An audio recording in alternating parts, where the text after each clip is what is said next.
बहुत ऊंचा उड़ने लगा था भैया ये। माँ ने इस बेचारे पक्षी के पंख ही बांध दिए।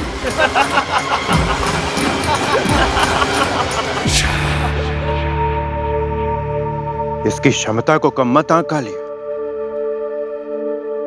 ये चाहे तो बहुत कुछ कर सकता है, किंतु अपनी माता के प्रति प्रेम में विवश है। देख कैसे घुटनों के बल बैठा है।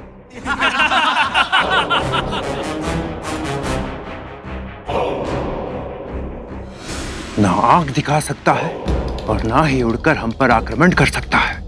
आपकी ये बात सुन के तो मुझे भी इससे सहानुभूति होने लगी है। शक्ति, सामर्थ्य, अभिमान, ये शब्द कितने खोखले हैं ना तेरे लिए। अनुभव हो रहा है ना। अक्तू, धूमल,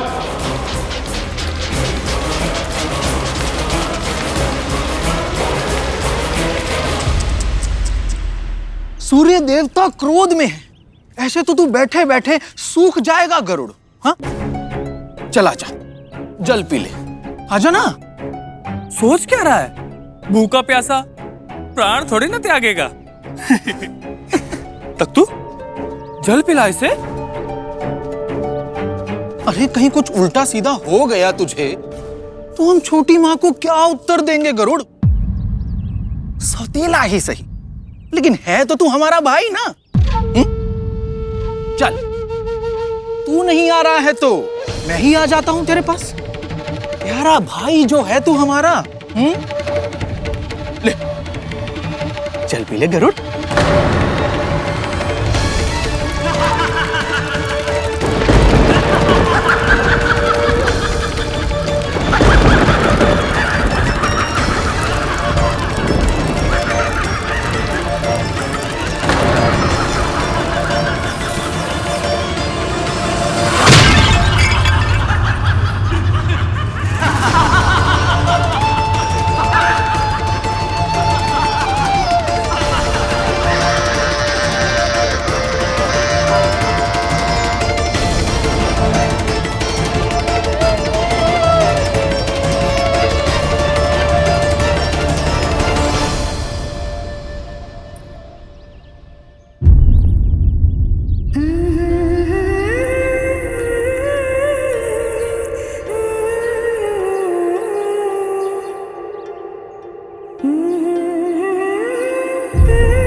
आज तो आनंद ही आ गया माँ। क्या पाठ पढ़ाया है आपने उस गरुड़ को। हाँ तक तू दिन रात माँ माँ करने वाला और बकरे की भांति मैं कर रहा होगा।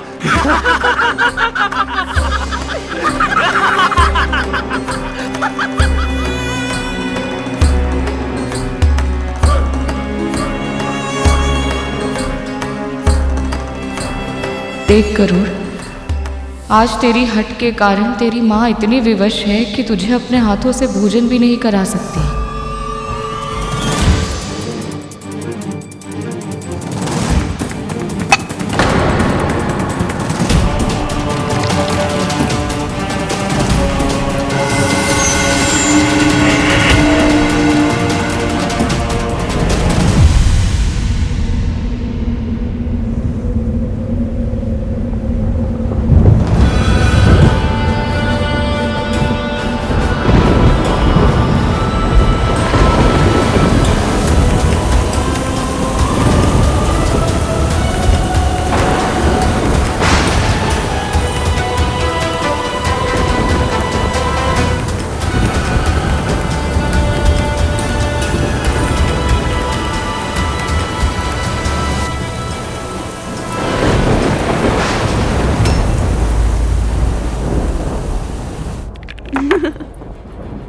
महारानी, उसे क्षमा कर दीजिए। वो अपना भला बुरा नहीं समझता। मैं समझाऊंगी उसे। जा यहाँ से। कीड़ा में क्रंदन कर रही है, अब शगुनी कहीं की।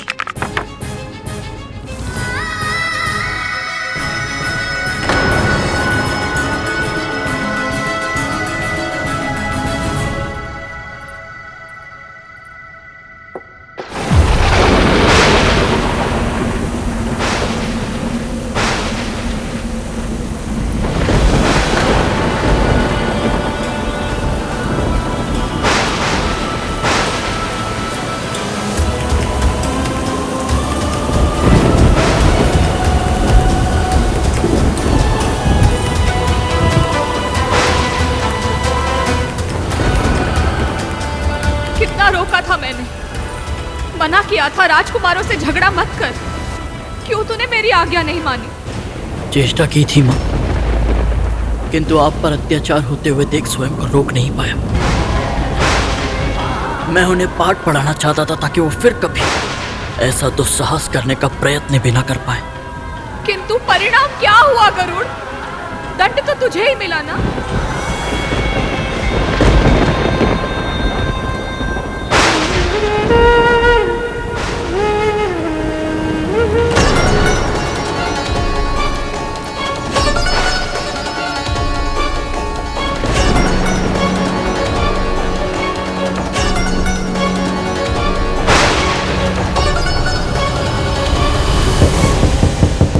द्वार खोलिए, द्वार खोलिए महारानी। मेरे पुत्र को क्षमा कर दीजिए महारानी। आप भले ही उसके भाग का दंड मुझे दे दीजिए, किंतु मेरे पुत्र को क्षमा कर दीजिए। यदि मेरे पुत्र को कुछ हो गया तो मैं जीवित नहीं रह पाऊंगी महारानी। द्वार खोल दीजिए दीदी, द्वार खोल दीजिए।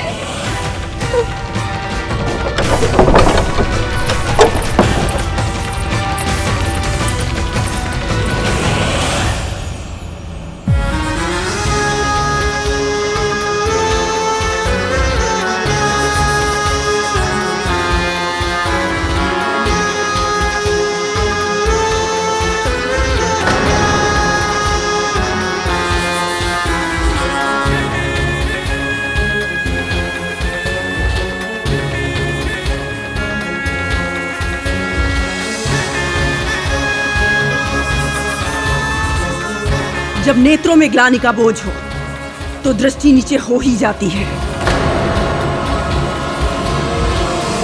तुझे तेरे अपराध का अनुभव हो गया, इसलिए मैंने तुझे क्षमा कर दिया। तेरी मां मेरी दासी है गरुड़, और तू एक दासी पुत्र। जितना शीघ्र तू इस सत्य को स्वीकार कर लेगा, जीवन तेरे लिए उतना ही आसान होगा।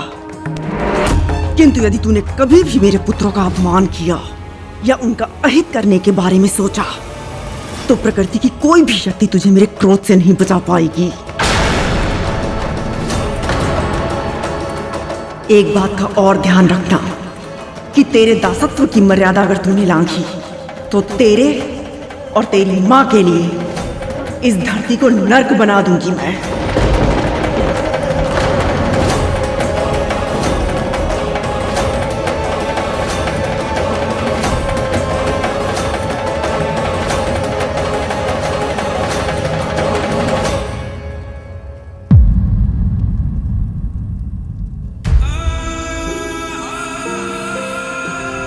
गरुड़,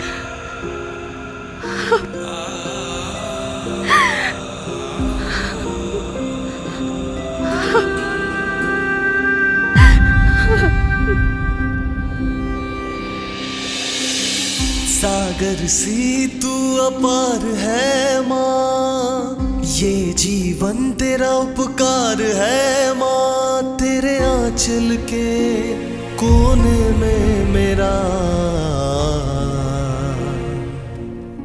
संसार है माँ,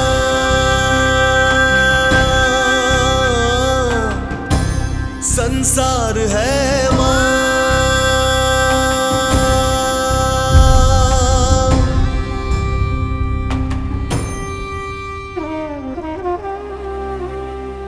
पुचकार तेरी शीतल जल सी, तेरी थपकी है मीठे फल सी।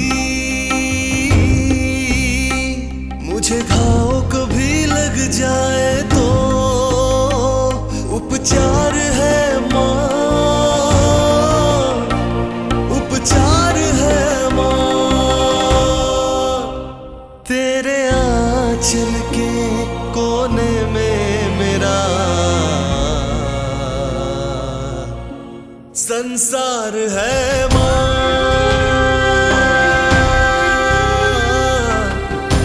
संसार है माँ।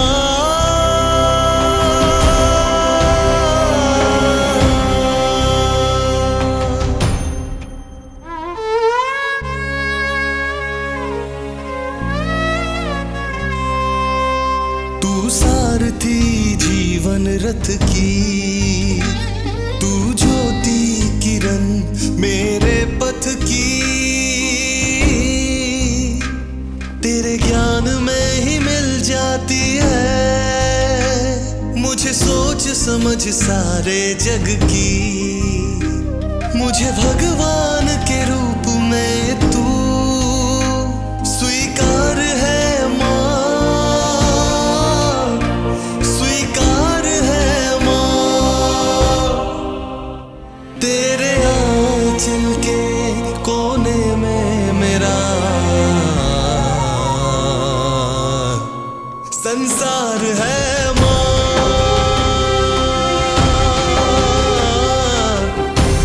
संसार है माँ।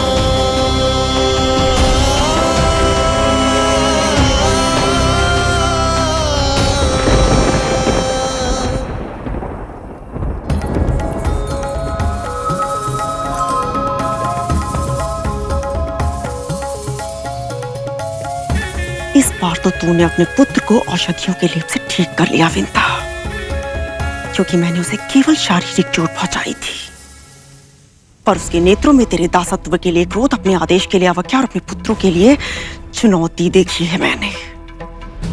यदि ये ज्वाला सुलगने से पहले नहीं बुझाई गई तो भड़क कर दावानल भी बन सकती है। जिस दिन ऐसा हुआ और तेरे पुत्र ने मेरे पुत्रों को हानि पहुंचाने की चेष्टा भी की तो मैं प्रण करती हूं विंता, उस दिन तेरे पुत्र के वार से पहले मेरा प्रहार होगा और होगा तेरे पुत्र का संहार।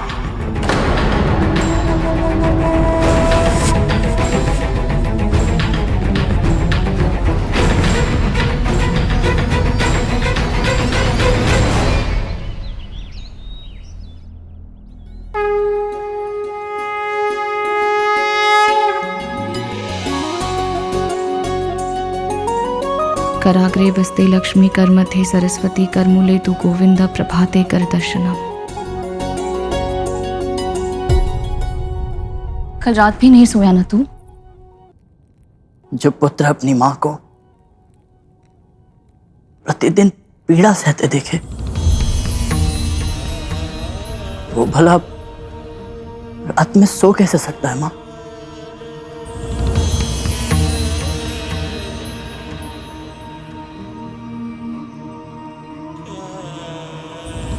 वो महारानी और अब सेविका,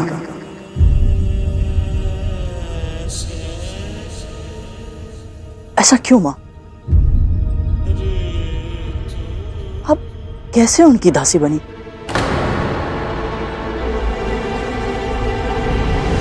जीवन में कुछ भी अकारण नहीं होता गरुड़। सुख दुख, हानि लाभ, यश अपयश, हमारे साथ जो होता है हमारे अपने ही कर्मों का फल होता है। मैं नहीं मानता मां। गंगा के समान निर्मल है आप, हिमालय की हिम चोटियों जैसा श्वेत शुद्ध हृदय है आपका। आप जैसी पवित्र आत्मा ऐसा कोई कार्य नहीं कर सकती कि उसे ऐसा श्रापित जीवन जीना पड़े। ये अवश्य ही उस कठोर हृदय महारानी ने आपको किसी तरह विवश कर। तेरी बड़ी माँ है वो, मेरी बहन है। उनके बारे में इतने कड़े वचन मत कह गरुड़। इतनी भी बुरी नहीं है वो। वर्षों बीत गए किंतु अब भी कल की ही बात लगती है। संसार में सबसे अधिक स्नेह मुझसे ही करती थी वो। तो फिर अब क्या हो गया माँ? आपके प्रति उनका व्यवहार कैसे बदल गया? वो ये कैसे भूल गई कि आप उनकी बहन है और सम्मान के साथ जीने का अधिकार आपको भी है? माँ आप दासी कैसे बन गई? मकड़ी का जाल देखा है तूने? कुछ प्रश्न बिल्कुल वैसे ही होते हैं। उत्तर पाने की चाह में जितनी दूर जाएगा उतना ही उलझता चला जाएगा। मेरे अतीत को जानने में जीवन नष्ट मत कर, अपने भविष्य की पहली सुलझा। किंतु माँ आप हाँ, इस समय हम पराधीन हैं, किंतु सदैव स्मरण रखना कि तेरी वर्तमान परिस्थिति ये निर्धारित नहीं करती कि तू कितनी ऊंची उड़ान भर सकता है। ये केवल इस बात का सूचक है कि तुझे अपनी यात्रा प्रारंभ कैसे करनी है, कहां से करनी है। मेरा कहा मान गरुड़, अपना जीवन भगवान विष्णु को समर्पित कर और आपकी बात को काटने के लिए क्षमा चाहता हूं मां।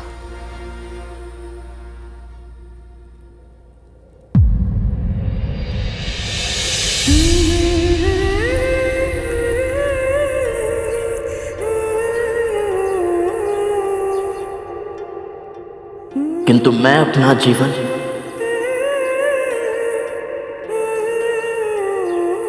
आपको समर्पित कर चुका हूं।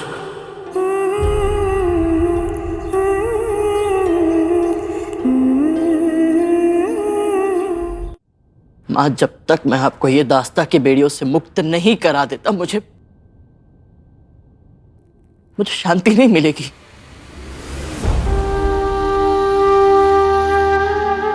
मां, जब जब ये आपको दासी कहकर संबोधित किया जाता है ना, मेरे कानों में पिघला शीशा घुल जाता है मां।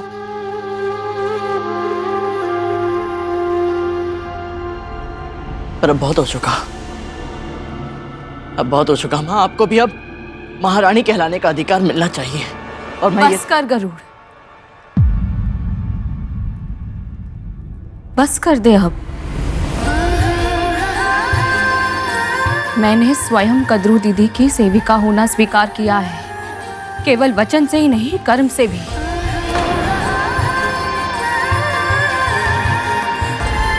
अब दासों का जीवन ही मेरी नियति है। दास्ता की बेड़ियों को तोड़ने के बारे में सोचना भी मेरे लिए संभव नहीं है गरुड़। इसलिए अब तुझे भी अपनी हट छोड़नी होगी। यदि तू सच में मुझे सुखी देखना चाहता है तो मुझसे इस विषय में कभी बात मत करना।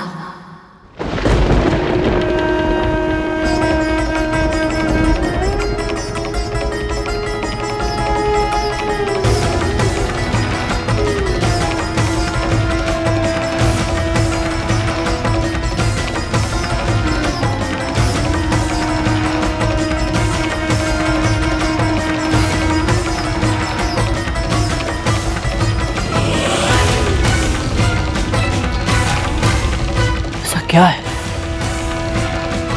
जो मां अपने पुत्र से भी नहीं कह सकती?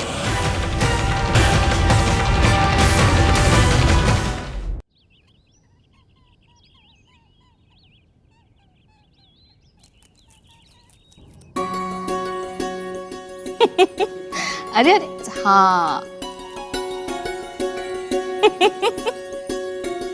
अरे हाँ हाँ, ये लो ये लो।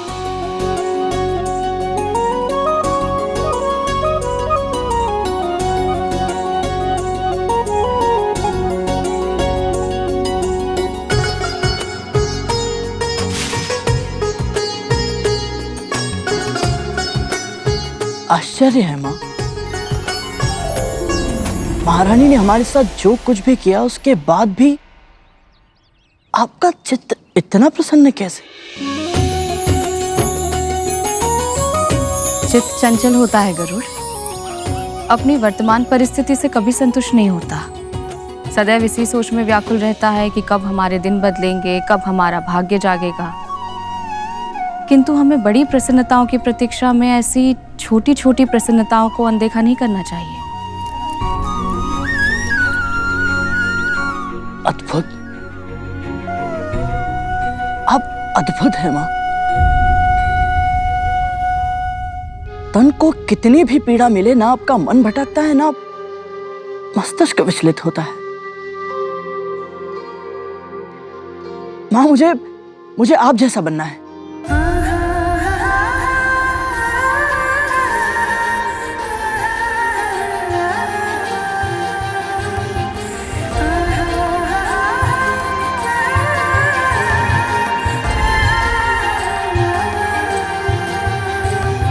माँ के तन से पुत्र के तन का जन्म होता है, किंतु माँ के संस्कारों से पुत्र का व्यक्तित्व जन्म लेता है। मैं तुझे वो संस्कार सिखाऊंगी जिनसे समस्त जग में जाना जाएगा तू। वो तेरी पहचान का माध्यम होंगे, जिनके कारण सारे संसार में वंदनीय बनेगा तू।